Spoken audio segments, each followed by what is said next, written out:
wildlife conservation through the decades, for which we have Dr. M.K. Ranjitsinh and Ms. Bindra. Please, I welcome you here. For any bios, you can refer to the program. Everybody's introductions and bios are in the program. Please, sir.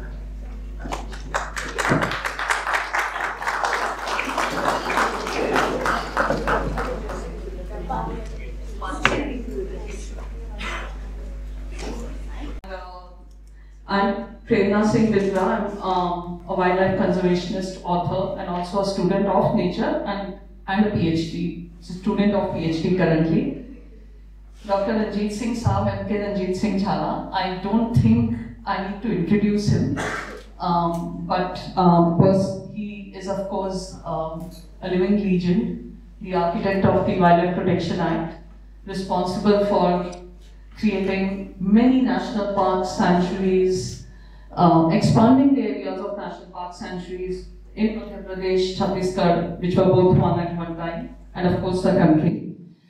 I won't really go into all that he's done. It will take the entire session by his contribution to wildlife conservation. But what I would like to start with is a little story of how Kanha happened to him, and sir जब 5 साल के थे, मैं थोड़ा हिंदी में बात करूंगी कि सभी लोग समझ जाएं, तो ये स्टोरी हिंदी में बोलती हूँ। सर जब 5 साल के थे तो कान्हा में आए थे, और he's grown up with wildlife. He's from the royal family of Kanha, तो जानवरों के साथ, वाइल्डलाइफ के साथ बड़े हुए हैं। तो कान्हा जाने का शौक बहुत था इनको कि जंगल है, मैं जाऊंगा, जरूर जाऊंगा। तो जब आए यहाँ पे, तो तब से वही नारा लगा था कि मुझे जंगल जाना है। तो इनको बताया गया कि हाँ, जल्दी सो जाओ बेटा, कल सुबह हम जंगल जाएंगे। तो बहुत चाव के साथ सो गए। जब उठे तो सब जंगल के लिए निकल चुके थे। तो बहुत गुस्से में उन्होंने अपना सिर एक दीवार के साथ पटका कि मेरे को जंगल नहीं लेके गए। वो he threw a tantrum. हाँ, तो मतलब मुझे कान्हा नहीं लेके गए, उसमें बहुत नाराज हो गए, गुस्से हो गए, टैंट्रम थ्रो किया, सिर पटका। उनकी मामी उनको पकड़ रही थी, उनकी मामी जी, कि बेटा ऐसे मत करो। तो इन्होंने कहा, मैं जब बड़ा होऊंगा, मैं यहाँ वापस आऊंगा, मैं ICS का एग्जाम दूंगा, मैं मंडला का कलेक्टर बनूंगा, और मैं मेरे पेरेंट्स को नहीं लेके जाऊंगा जंगल में, मुझे नहीं लेके जाएंगे। खैर, उन्होंने सारे सपने पूरे किए, and that has been the good fortune not just of Kanha but of Indian wildlife. He became an IAS officer. He served one of his first posting, right, sir? No, second posting. He chose to come to Mandla, stayed in the same bungalow that he had stayed in when he was a 5-year-old.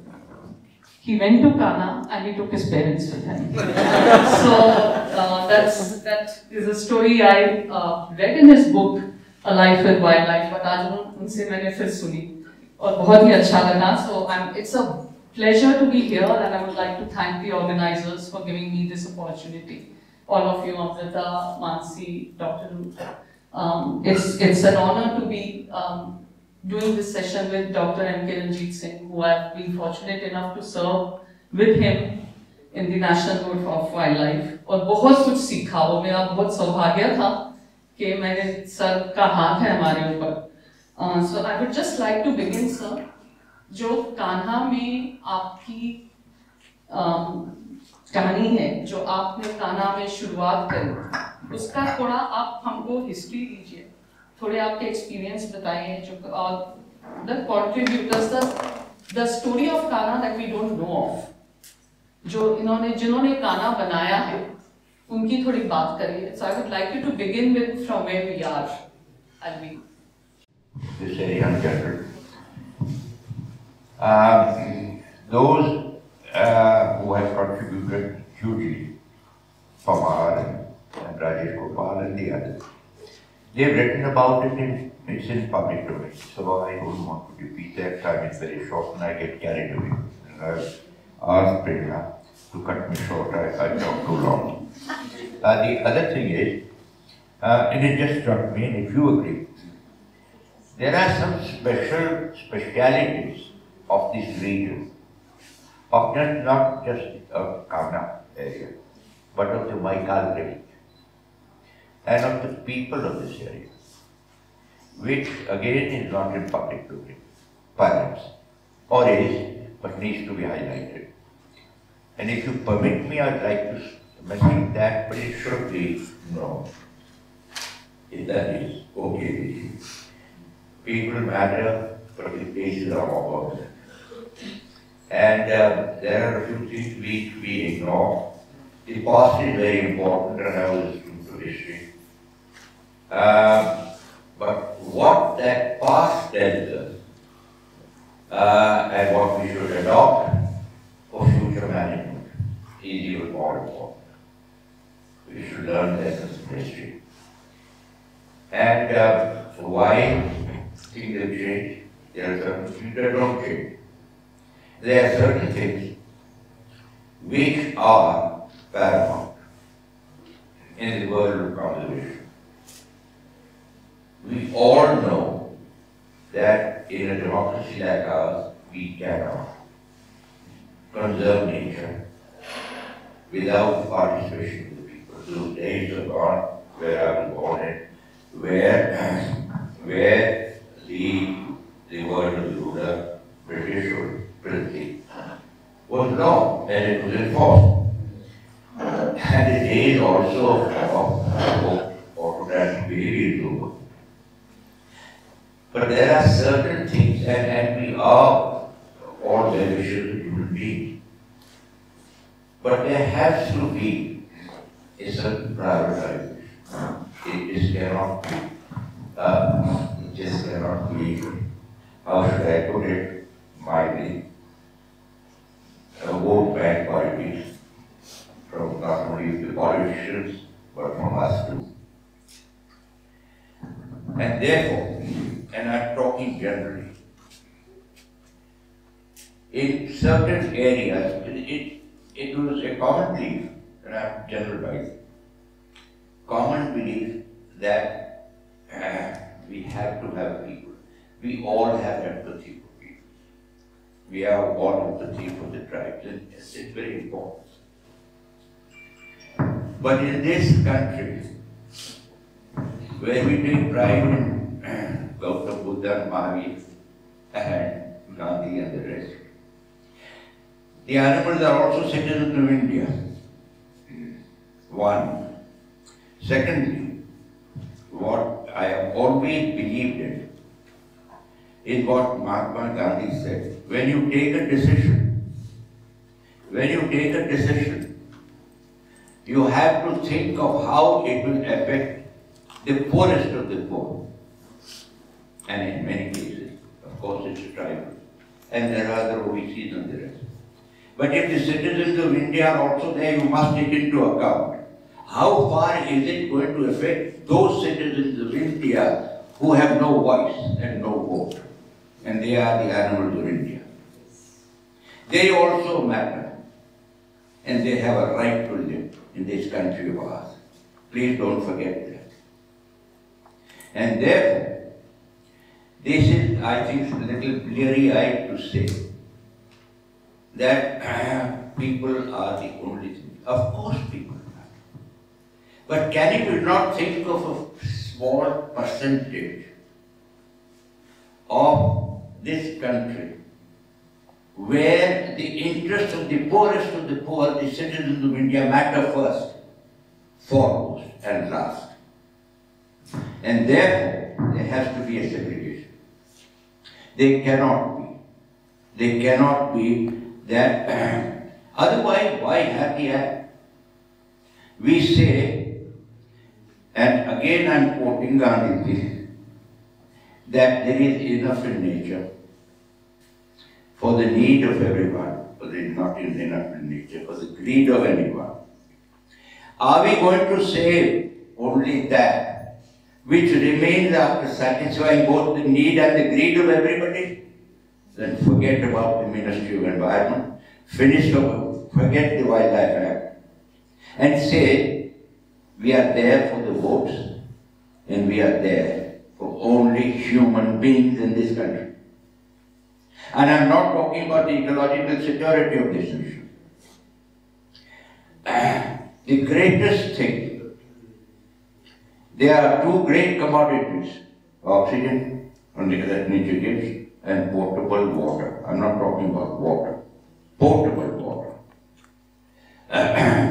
And the national parks and sanctuaries today are the greatest purveyors of potable water, starting from the Himalayas. And that was the whole objective of the solar project which I started, to save that. I'm coming back to this. Over 400 of our perennial rivers come from national parks and sanctuaries. And when we began, and Palamau, this unfortunately was not done by this one intrepid, a DFO did this mission, he did. Palamau is a rain shadow area. When I went there, just after the thing, and there were people all over, the grazing stopped, and that chap divided water, categorization of streams, Koyal, North Koyal rivers, and others. I'm sorry, I'm digressing. This is the general background, which I think we should all know. He made a categorization of parallel streams that came to end, flowing in September, then those who stopped flowing in December, and those that stopped flowing at the end of March, and those that were perennial. In 3 years, it was found that those streams which were flowing till the end of September started flowing till the end of December, and the December streams went on to March, and the March became perennial. If that was what that tiger reserve was giving to the people and welfare of India, that was more important to the 6 blessed tigers that were there. And that is what national parks is all about. And human beings and nature cannot always coexist, and let's not be bleary-eyed about it. There has to be certain sacrosanct areas. Around it, yes, multiple use areas and involve the local people. But there are certain sanctum sanctorums which have to be demographic free. And I believe in that, and I can argue any amount of that. And if you can't be convinced, that's your problem. Anyway, let's go. Yeah, so I'll come back to this. I'll come back to a little bit about no, what you see, we get carried away comment with people about that, so I would want to get into how the history of Project Tiger and where we are now. But Yeah, थोड़ा सा okay. Sir Kanha के बारे में अगर आप Sure. थोड़ा सा बता दें. Sure. Yes, yes. Just a bit about Kanha's history and. No, when I talk about Kanha, I cannot forget to go to my covering. Anyway, we always talk about this side of Kanha, and it is very important, I think, because of human navigation, whatever it is. You see, that was always God-forsaken country. Not God-forsaken, sorry, the other way around. God-blessed country, the other side. It was then the Bindra reserve. It was, the hunting was protected. This area of Kanha, southward, Sukhar particularly, was the best hunting area. It was the Viceroy's lodge, and Wave, and these people came here, and they used to shoot here. It was reserved for the thing. Actually, Sukhar was a circuit. It had a thatch roof, and I tried to keep it, but for a city, that thatch roof is lovely. Anyway, the other side was the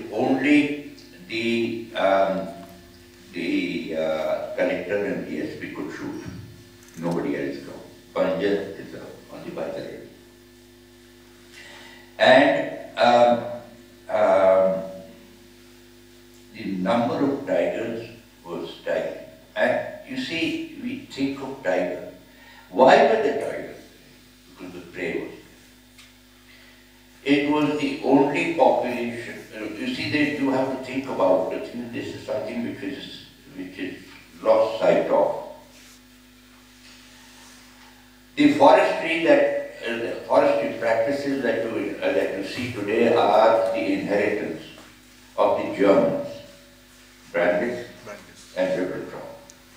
Ribbentrop was the granduncle of that Ribbentrop of Hitler's reign. And they concentrated on trees. They were trees, foresters. They were the people who made the Black Forest of Germany. And because Victoria's daughter was married to the Kaiser, they were in very good choice. And they did the forestry. And that, unfortunately, inherits. It is still today's inheritance. Sal matters, Landia doesn't, Legastonia doesn't matter. They are miscellaneous trees. What is a miscellaneous? It's a derogatory term. Teak mattered, but not the other trees.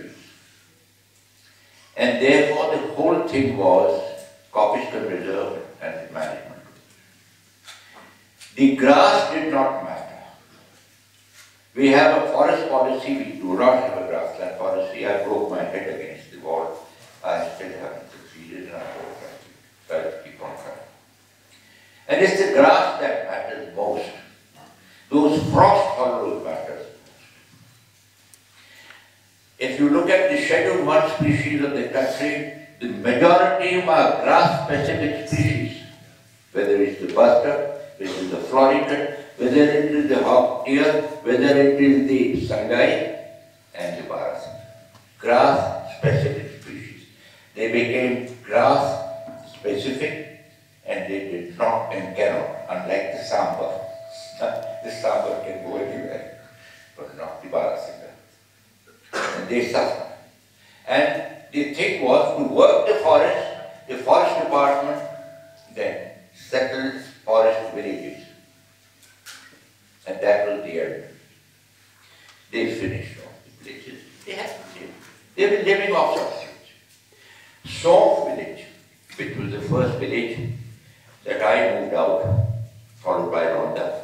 Was this when Project Tiger was initiated? No, Sof was removed when I was collector. Okay. Project Tiger started on April Fool's Day on 73.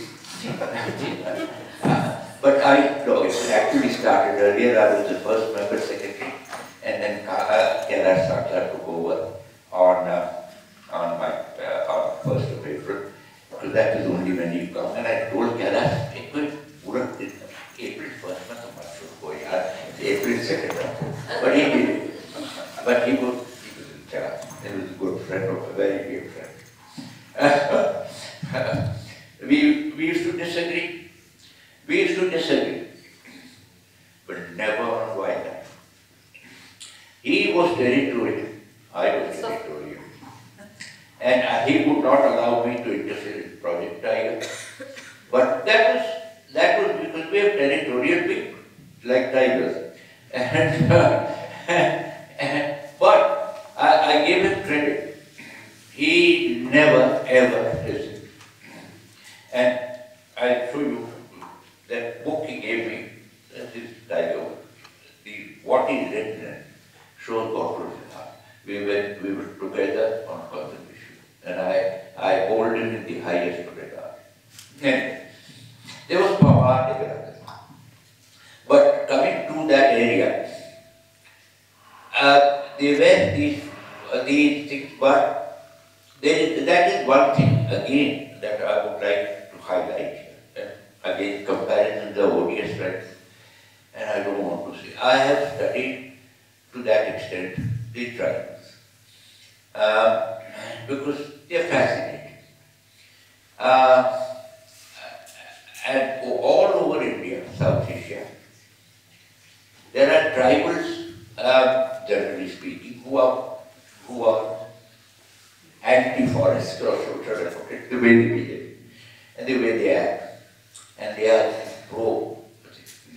The best tribals I have come across for forest and wildlife are the Gorkhas, and then number 2, the Begas. Take advantage of the Bega culture. They are not anti-forest. They are not anti-animals. And therefore, and incidentally, beggars practice shifting cultivation. When the British came here, they tried to stop shifting cultivation. They miserably failed in Nagaland. They succeeded with the beggars because the beggars are law-abiding. If you tell them something, they follow, they obey. They are a good lot of people. So, in Begachak, the British allowed the shifting cultivation. 7 villages, starting with Rajni Sarai. 7 villages, Begachak. And they still do shifting cultivation in a planned way. And they grow the best Begani dal I have ever tasted in my life, if that exists in the world. Begani dal. Anyway, so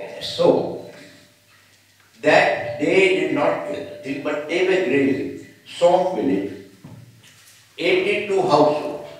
And I shifted them, I gave twice the land they had. I did not have money.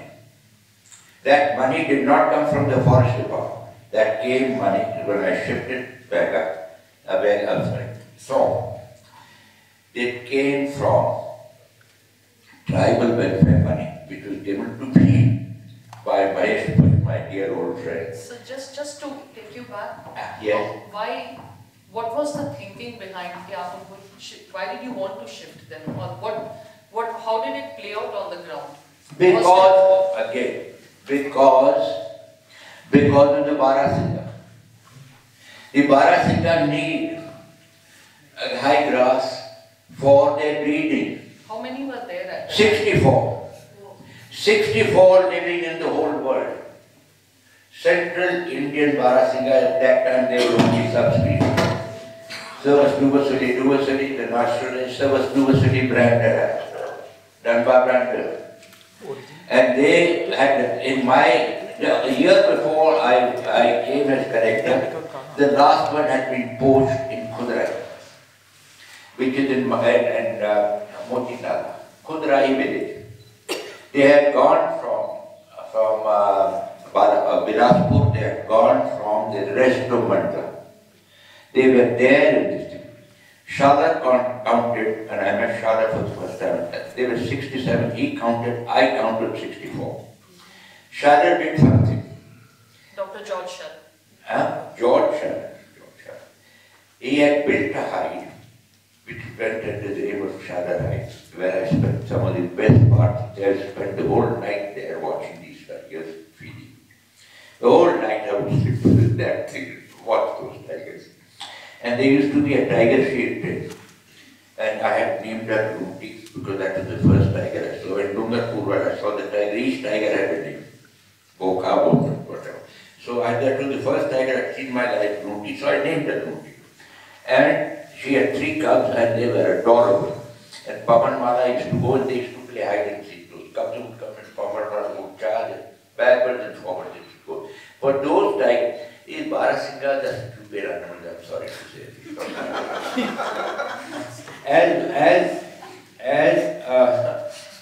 As my friend, and I'm going to talk about Juman Khan said, Hajur, ye gada.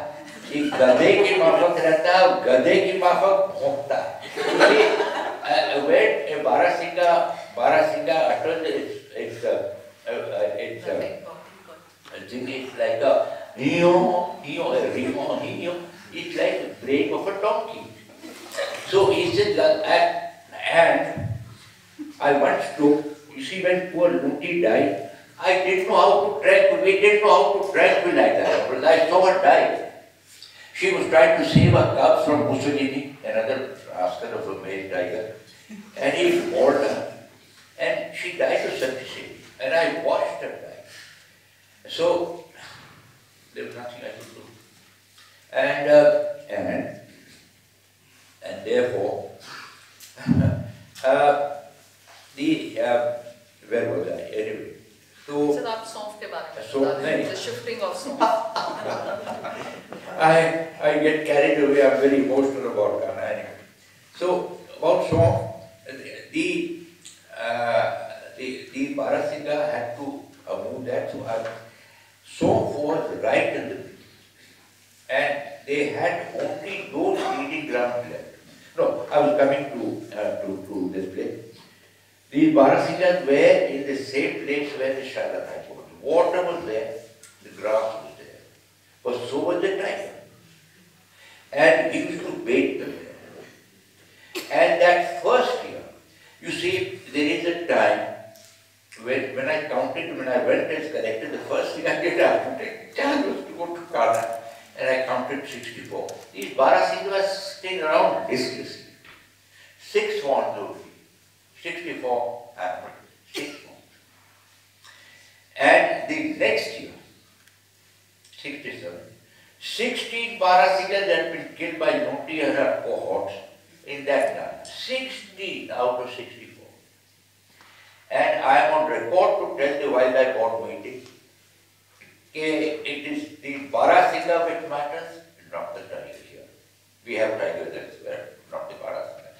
And if this tiger killing of Barasinga continues, I want the permission of the board to tranquilize, to capture these, not tranquilize, I'll trap these tigers and take them somewhere else. I'll remove them out of Kanha. And you can hate me for it. The tiger lovers, including you. No, it mattered.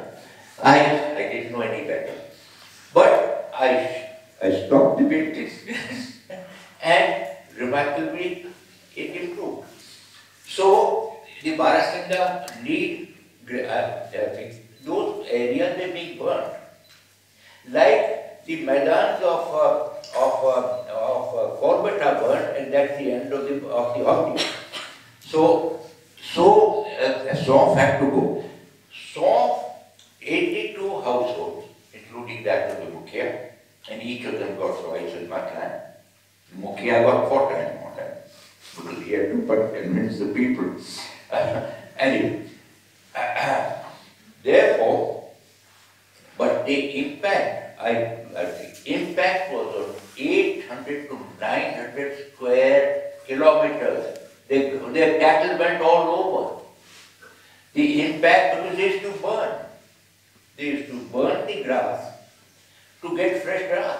Yes, so it's not where it does, it's the demographic impact. And that burning is we are killing the thing. The ground-laying birds were finished. We could hear the call of the red jungle, because the jungle fowl laid the eggs at the time when the burning starts. Ground-laying birds and of course the tortoises, all burnt, roasted alive. That's what fires are. Anyway, so with that software, come back to this, your history of Kanha. You see, the great Maran Kumar Vijayanathan of cricket fame, and we are related to the family, was given, he was a great friend of the Communist Party. And he was from Banaras. He had settled and lived in Banaras. He had a huge thing. In his property, there were hog deer. And I lived there in Banaras, Varanasi. He was given special permission by Mangaldas Papasa because he was governor, and he shot 30 tigers. 30 tigers was, but they were still tigers. In 3 years running, he shot 50 to 48 tigers. In Kanha. And they were tigers because the place was crawling with cheetah and Barasinga. That's why the tigers. That is what matters. If the prey is there, they came back. Sir, sorry. No, since we are at this point, I thought it's a good time to introduce when Project Tiger took place. Yes. Project Tiger hua. What was the, I want to take you down a bit wrongly when the Project Tiger was initiated? And also, what's the difference then and now that you see? In terms of, because people, suddenly you had reserves which were supposed to be undisturbed. So how was the interplay between communities and the forest officials, the authorities? Has that changed over the years? Has the way the forest department, and the bureaucracy, because you are from the bureaucracy, not strictly from the forest department, the honorary forest official. So, tab or ab mein, what is the change that you see in also in political will that initiated Project Tiger at that time and now? So how has it played down the years? That's a long question, but you could. No. Sir, आप पहले बताइए कि उस वक्त impact क्या पड़ा ground पे when this happened. So when this happened, how did the formation of, say, a Kanha would have affected the communities in and around the park? How did that play out? It's like this.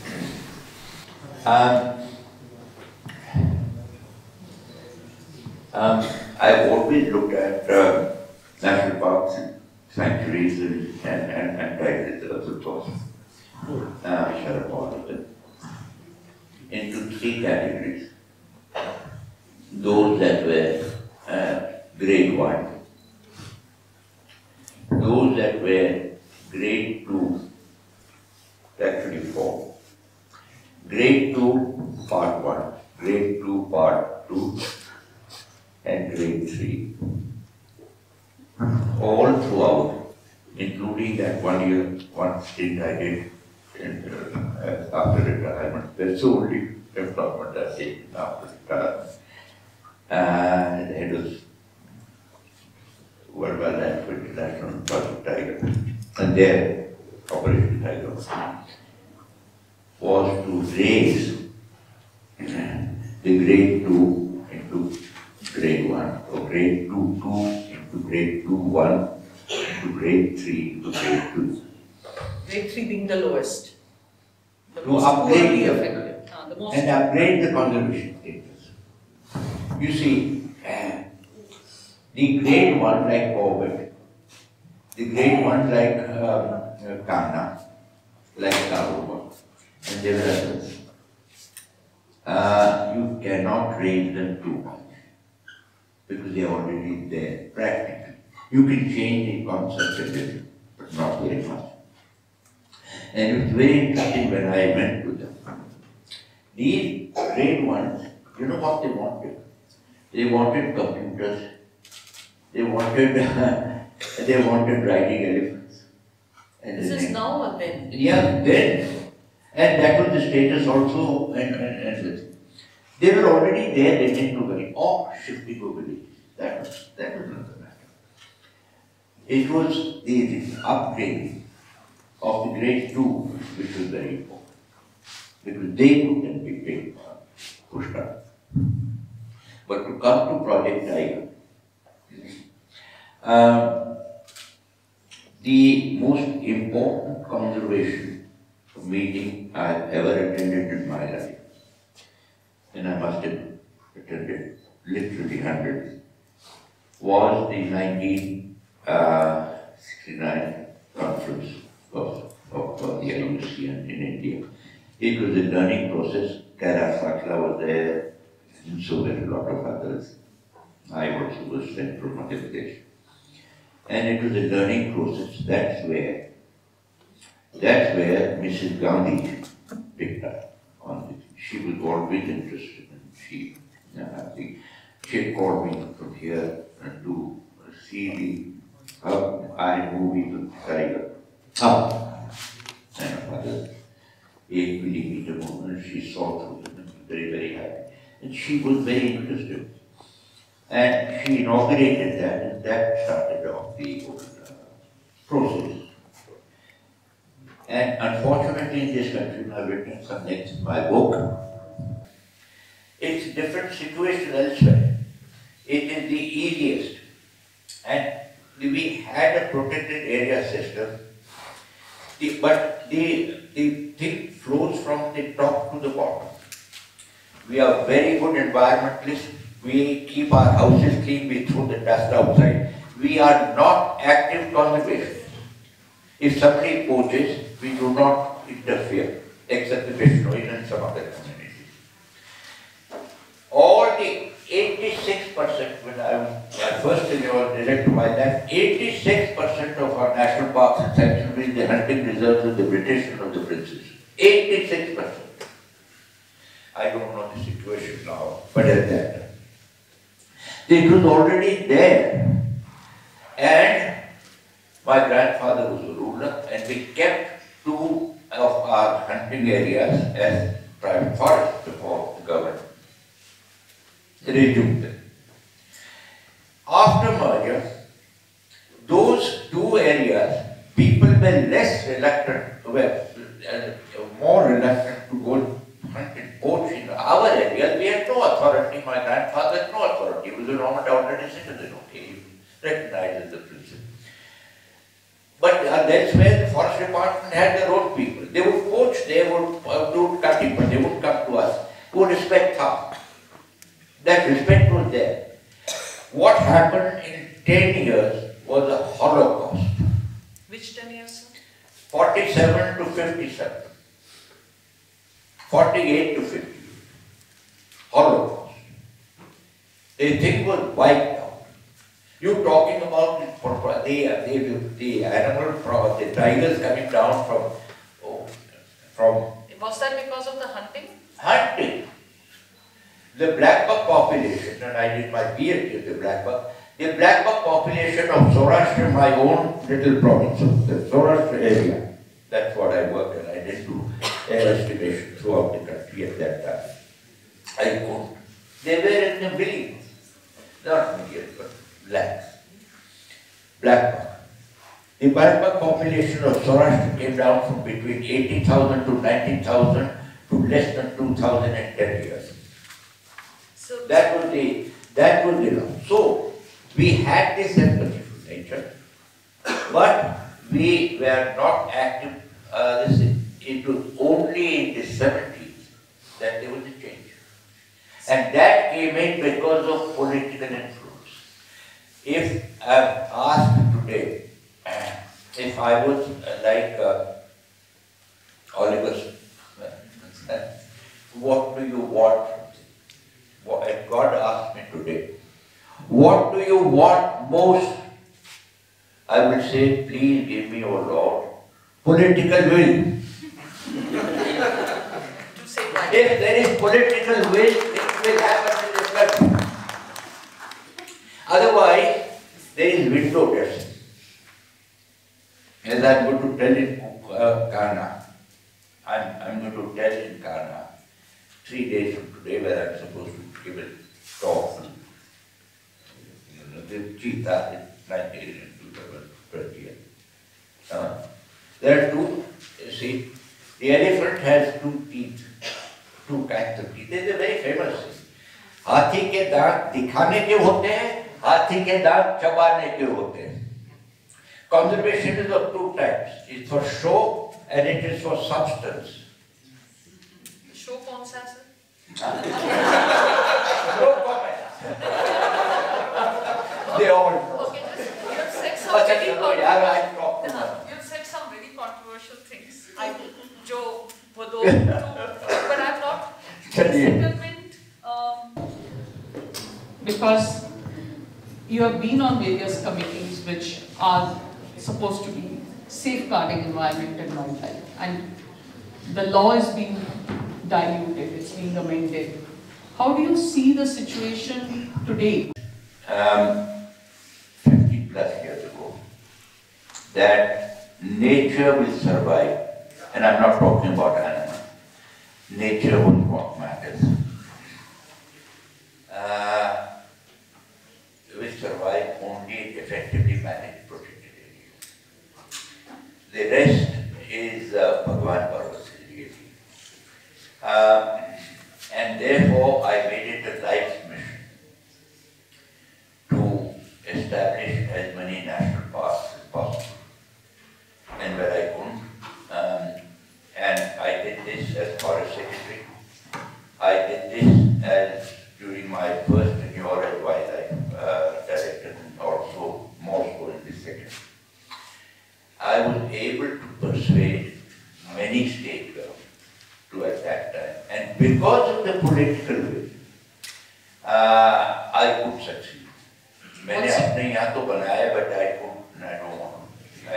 I can go on and on. Many of the parks, you see how many we made from after the act came about.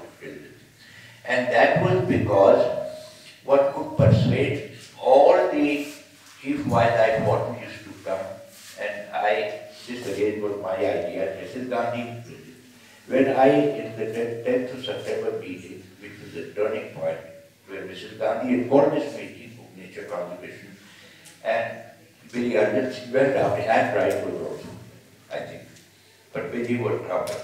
And she had kept on happening away.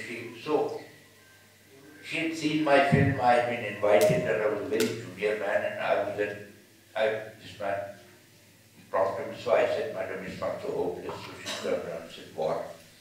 So I said, Madam, we are only preaching to the state governments. I know we are in the state something, but we can do something for the thing by having under Article 250, 48 of the Constitution, read with Article 250, the states, the center can legislate on a state subject, which is forest and wildlife. If two states minimum give by a resolution passed in their respective assembly powers to the state government to legislate on a central or state subject, and the center can pass the law on a state subject which would apply to those states and to the other two subsequently. And therefore, I think we should legislate. We need an act. We only have hunting laws under the under the Forest Act of 1927, British era, and we need a universal law which would have national park, sanctuary, protect areas of species outside of those areas, and to control taxes, and trade. Actually, that's a very good idea. So Dr. Ranjitsinh said, which state will give us those powers? And she had very brutalized. She turned to him and said, I will write to the states. He very cattishly looked at him, he shut up. And then, what else? I said, Madam, we are only preaching to the states, we are getting nothing. We should have a centrally sponsored scheme, or a central scheme where we pay for the capital goods and the And that's how the wildlife protection. And then came the central scheme for assistance to parks and sanctuaries. I used that central scheme to coerce the states to establish parks and sanctuaries. तुमको ये पैसा देंगे, but यार ये तो बना. तो ऐसे करके, because coming back to that, and I finish. They are the only ones that where nature was. And the best thing I've done in my life, next to marrying my wife, is to establish those parks. They will last longer than the Wildlife Act. The Wildlife Act is already been fiddled around with. But abhi bhi himmat nahi hogi to denotify Kanha and Kaziranga.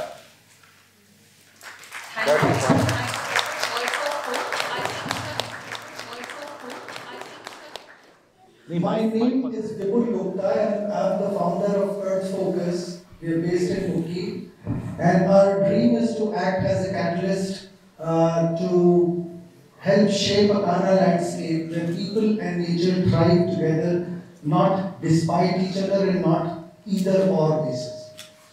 But in the grass madans in exclusive of each other. Yeah.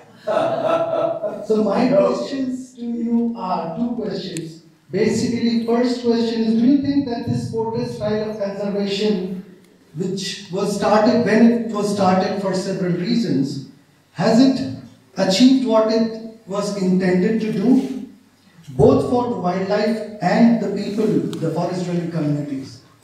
And the second question is, sir, that if you were to relive your life and do this all over again, what changes would you bring about?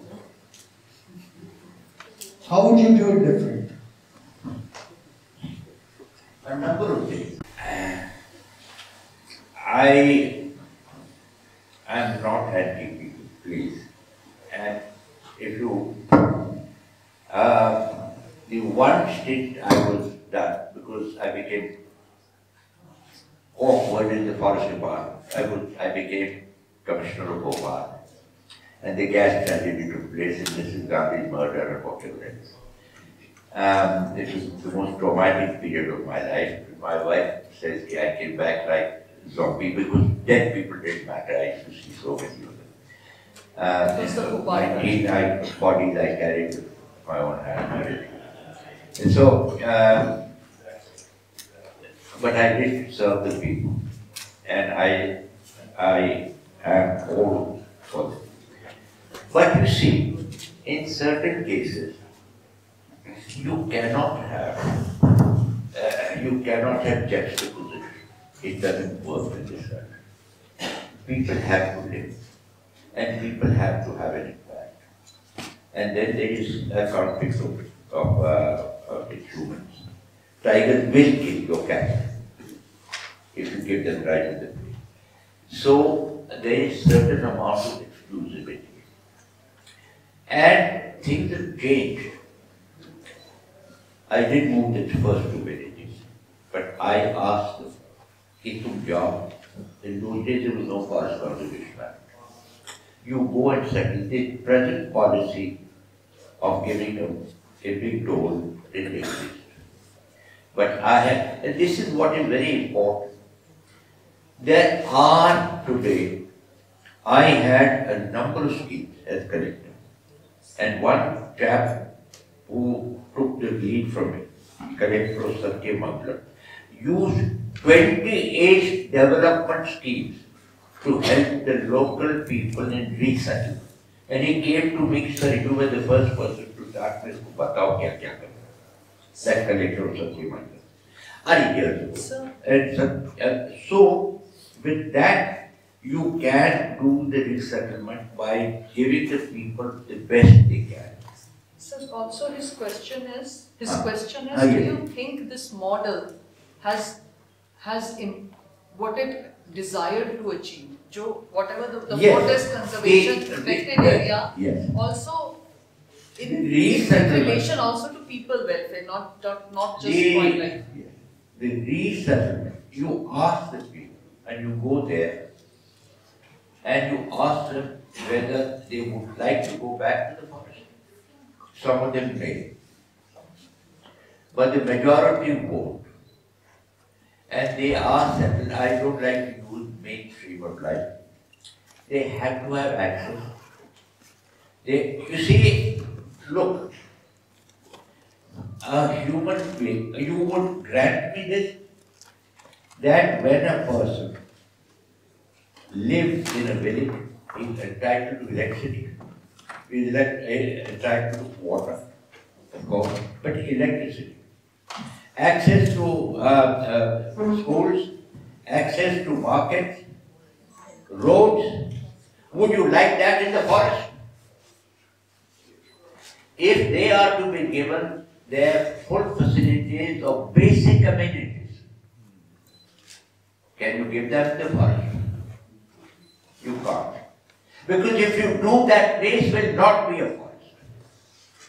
It will not be, it may have the trees, it won't be the habitat of wildlife.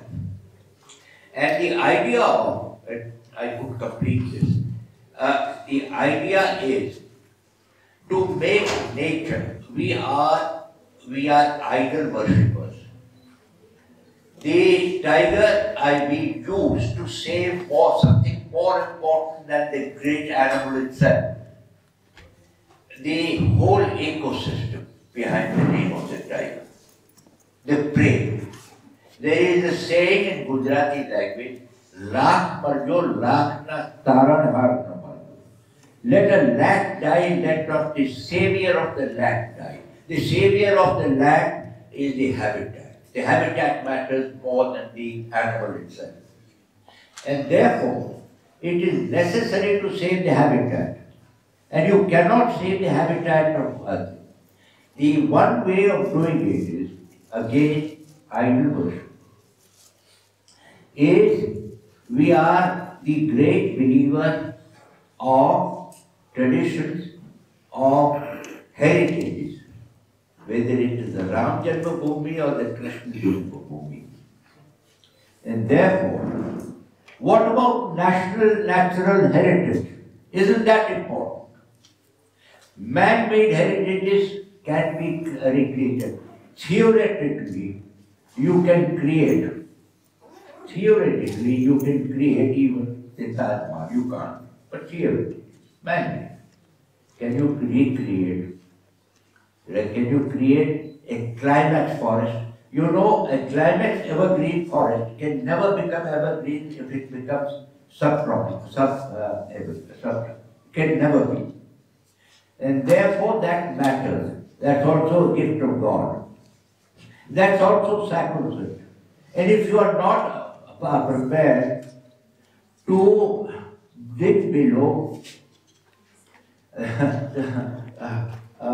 Mahabalipuram and Ajanta and Ellora, and I'm not even taking the name of Ram Janmabhoomi. Why can't Kaziranga, Kanha and Kaibul Ramjao be sacred and sacrosanct? Why not? Can they not be the thing of Mother Goddess or Mother Nature? वो भी पूजनीय है, उसको ऐसे ही रखो. इसे at the end of the day वहीं बचेगा और कुछ नहीं बचने वाला. Because the rest is God. Look what happened when we started off with Project Tiger. The majority of the tiger were outside of Project and outside of protected area. How many tigers exist outside of